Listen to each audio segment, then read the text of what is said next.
Hey everybody, this is James Caldwell. This is part of my series. I'm just saying, I am here tonight to talk about RuPaul's Drag Race Season 6, Episode 7. Well, tonight we had two back-to-back RuPaul episodes, so I'm going to do these videos in two parts. So, all right, the very first one, it was the whole big thing was all about this Glamazon fragrance and cosmetic line that Rue is actually working on. So that was exciting. There was a challenge in the beginning. They were doing something with some fruit and some vegetables. It was just a bunch of bullshit. I don't even know what they were even going after. But I just basically just kind of watched it and just kept it moving. I don't really have anything to say about that whole thing. So let's go on. What I did notice in the beginning, there was more of this crap of all of this reading and carrying on. And I was watching as Courtney Act. I am starting to like Courtney Act less and less every week. I'm liking her less and less. She is resting on pretty. Okay, and I don't think that she's actually as pretty as what she thinks she is. I mean, come on, when you put her up against Carmen and hell, you put her up against Tatiana, she don't knock me out. There have been some pretty queens here before. She's just a bit too much, and she's really on my nerves.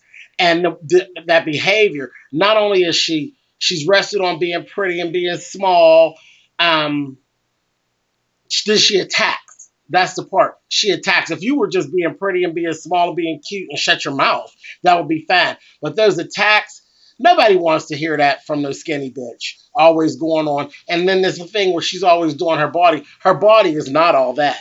Because I think I've said it before. She basically gives me boy. The less clothes she wears, the more like a boy she actually looks. And her face, she's a beautiful queen, but that body reads as somebody's uncle, honey. So I'm about real sick of her. And I've said before, I think Jocelyn Fox is a very nice queen. She doesn't really deal in a whole lot of the mess that goes on. She's pretty cool and calm and she's quiet.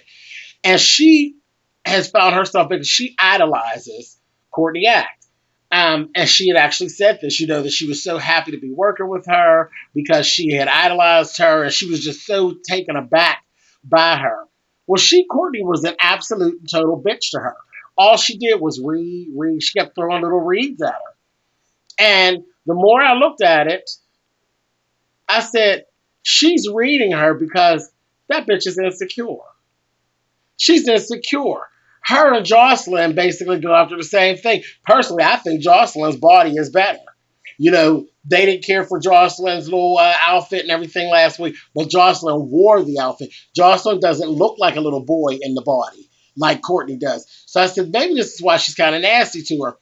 But how can you be so nasty and cut to a person who basically idolizes you? But that's Queens, isn't it?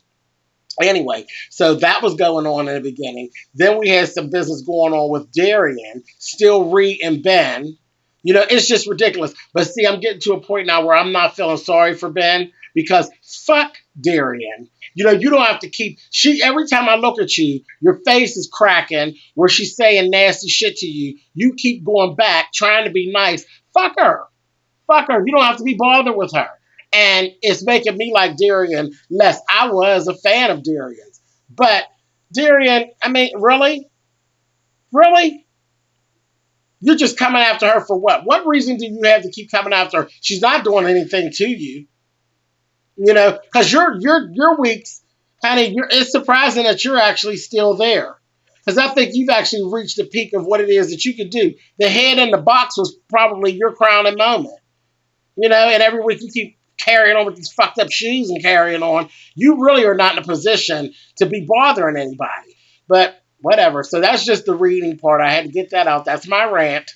Of the queen bullshit that I don't really care for that has nothing to do with the competition. It's just foolishness. Bianca. We're starting to see a nicer side of Bianca. Bianca is being very helpful. I noticed that she's being very helpful with Trinity. And I'm going to just say this, and if I'm wrong later, I will eat it up. You guys know I will. Don't bother. Don't hesitate to put your comments. But if I'm wrong, I will eat this up later. But I'm not really sold on Bianca and all of her help of Trinity. Is she being genuine, or is she trying to show versatility and showing another side of herself at Trinity's expense? So I don't know if I actually buy all of the so-called help that she's giving Trinity. But Trinity, you just keep on listening, because the bitch is good at the craft. She's good at what she does. So take whatever it is she gives you. But I don't know whether or not she's being genuine, or if she's trying to, play a game. Because people do play games. They did infomercials, is what they did. Rue came in, paired the girls up 2-on-2, and they did their infomercials. And then they hit the runway. I will say, of the infomercials, literally, I only liked one infomercial. All the rest of them, I don't even remember anything about them. Nothing actually stood out about them. I loved the infomercial that Trinity and Bianca, because he paired Trinity and Bianca up together. Rue did that. And Bianca was saying, I was praying to the gods that I didn't get paired up with Bianca. But it was perfect. Their infomercial, I thought, was absolutely dead on, and it was flawless. Their looks were flawless, because they're now, looks wise, them bitches are bam, head to head, because Trinity, that bitch will pull a look on you. And Bianca gets sharp. So I thought their infomercial, that's my opinion, I thought their infomercial was the absolute lay down best of all of the ones that were done. Although Adore and Laganja actually won. I didn't see it. I didn't care for it. It did nothing for me. None of the other ones that I saw, period. They just were all very corny. They were corny to me. But I loved Bianca and Trinity's, and they worked together. I thought they worked together flawless, and it was really good. On the red carpet, on the runway rather, their look tonight was black and white. So I was really interested to see what was going to be pulled out, because black and white is always flawless on a runway.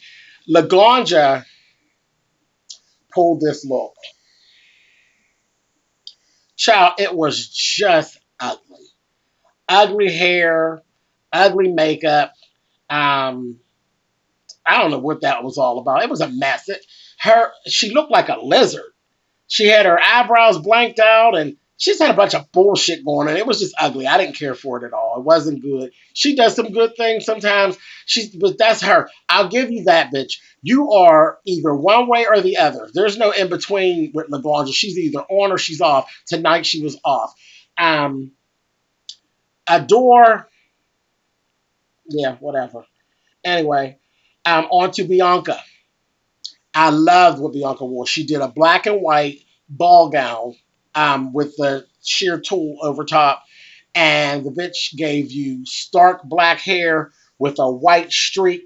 Though her white streak was very Lily Munster, and it was thick, and it was sharp. The look was flawless. I lived for her look. Bianca was on. She was on the whole episode. She really was. Darien Lake. Darien wore a gown. I like that it was different than what she had been doing, before. Where I loved her runway look last week. Her runway look was fabulous last week. I just hated her shoes, but I ain't gonna keep saying that because I don't want to start sounding like Michelle. But it was just the fit of the gown was off, and the sewing, the construction of the gown wasn't very good. So it was just like, damn, because if the gown would have been made better, she could have pulled the look. But I like what she was going after, so I'll just leave that at that. Bendelacreme I thought her look, it was flawless, but again, it was a character. She looked like one of those celebrity Barbies with the pieces that sat up. It reminds you of the Cher Barbie from years and years ago. It was nice. I liked it. Very Ben, she gets down. Her runway looks are good. Trinity. Miss Trinity shut them down, honey. Shut them down. She did a black and white gown, strapless. She had her infamous piece of chiffon in the back, and the bottom from the umpire line down, beat it, black and white dominoes. This thing plays. Miss Trinity slayed the runway this evening. Hair flawless, makeup flawless. She slayed the runway. And like I said, she was on for the whole episode. In my opinion, her and Bianca, they were dead on the whole time. Courtney,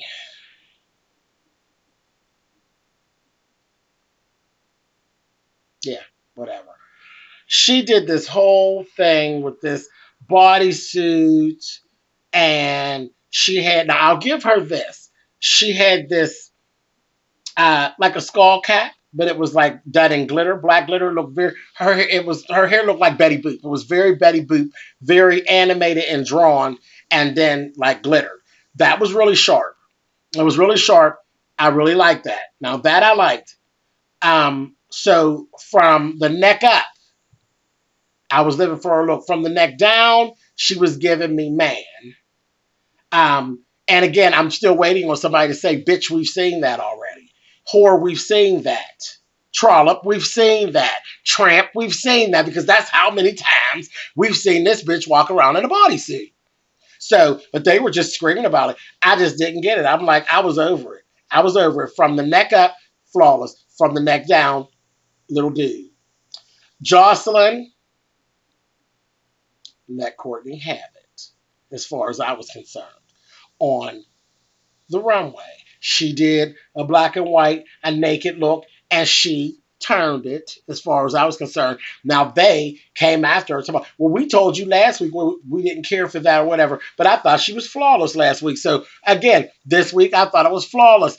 And for the bitch who was being so nasty to her and telling her how much better than her she was, and I thought she let her have it. It was a good look for me. I cared for it a lot. I thought Jocelyn looked good on the runway.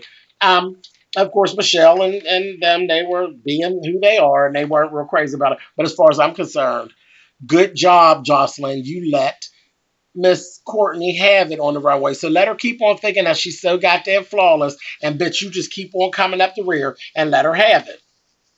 So then in the bottom, we end up with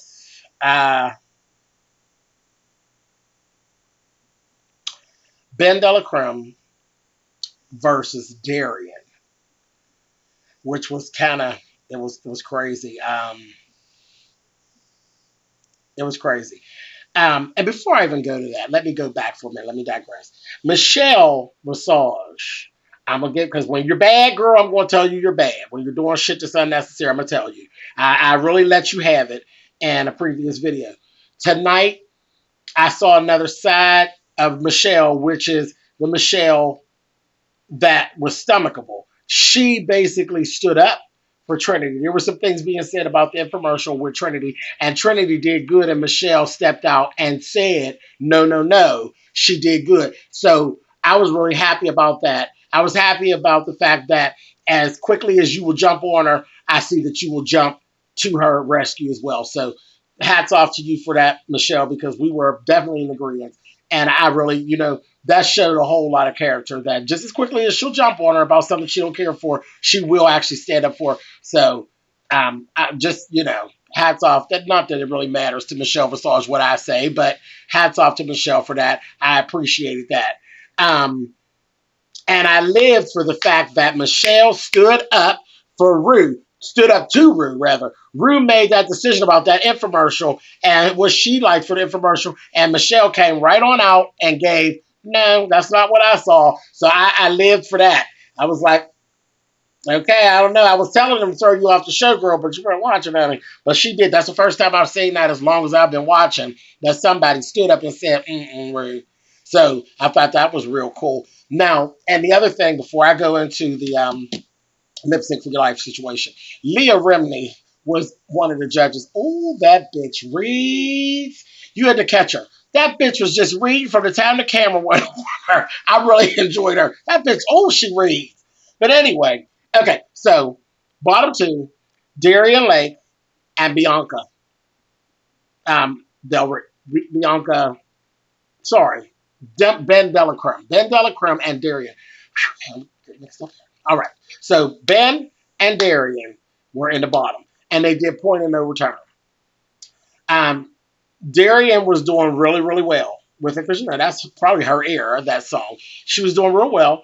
Um, Ben was doing her thing. They were really. I mean, neither one of them. They were doing their thing. They really were. Now I'm going to tell you what I would have done. Okay, because as being in the drag world as long as I have no patience for queens' wigs falling off, and I have no patience for your tuck coming undone. There's nothing you can say to me about it. I don't want to hear it. If you can't tuck and you can't put a wig on and keep it on your head, then fuck you. You don't need to be doing drag, and there's nothing anybody will ever say to me that'll make me feel any different. Period. I've never lost a tuck and I've never lost a wig. So I stand firm in that when I say that. Darien's wig was falling off. She started, she had the updo, it was bam, where it was supposed to be. When she got back, when they got toward the end, baby, her wig was back here, baby, and it was given ball and then wig. I would have sent Darien home. I'd have sent her home. Rue did, Shantae, you stay, Darien. And then she shook the whole foundation and told Ben, you stay too. And I was very happy because I didn't want to be pissed with Rue. I really didn't. And I was happy. I think that was definitely done on purpose. It was a wake-up call for Bendelacreme because honestly, I believe Bendelacreme is going to be the last bitch standing. I really do. I believe, and I've said that, I believe Bendelacreme is going to be the last bitch standing. And I think this was actually a wake-up call for her. So very interesting, very good first episode, like I said. So Rue had us way up here, and then we go into another episode. I'm going to go ahead. I'm going to end this video here, and I will see you guys again on my video coverage for season 6, episode 8. Like I said, we watch both tonight. So with that, like I said, wake up call to Bendelacreme. Nobody went home. Very good, very good, very good. So with that, I'm going to end this video, and I will see you guys again on episode 8, season 6. All right. Have a good night.